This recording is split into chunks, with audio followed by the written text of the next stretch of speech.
hello लोगोफोर गिबियावनो बयनिसिमबो खुलुमनाय जासिहरनाय थाबाय आसा खालामो गासैबो मोजाङैनो दङ होननानै ओमफ्राय आंहाबो दासान्दि माने मोजाङैनो दंथ'यो आं भिडिअ लानो हायिया गोबावसैमोन बेबायदिनो सोलाबा जाबाय दंमोन ओमफ्राय आं एबारनिफ्राय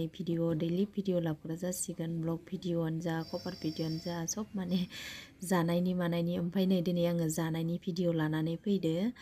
ओमफ्राय बारा एसेबां मानि मोजां जादियासै भिडिअआ बेनि थाखाय निमाहा बिखानाय थाबाय लोगोफोर नोंथांमोननियाव जाय बिथांमोना नायनो लुगैदों बिथांमोना नायलांबाय थाबानो जाबाय आरो जाय नायनो गोसो गैया बिथांमोना दा नाय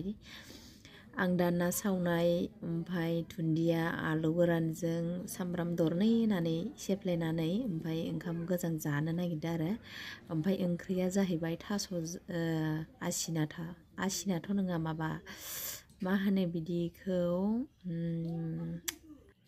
दुदालि थास'जों ओमफ्राय माबा आलुमोन आरो नोंसोरनिथिं मा होनो आं मिथिया ओमफ्राय जायखिजाया जोंनिखिजा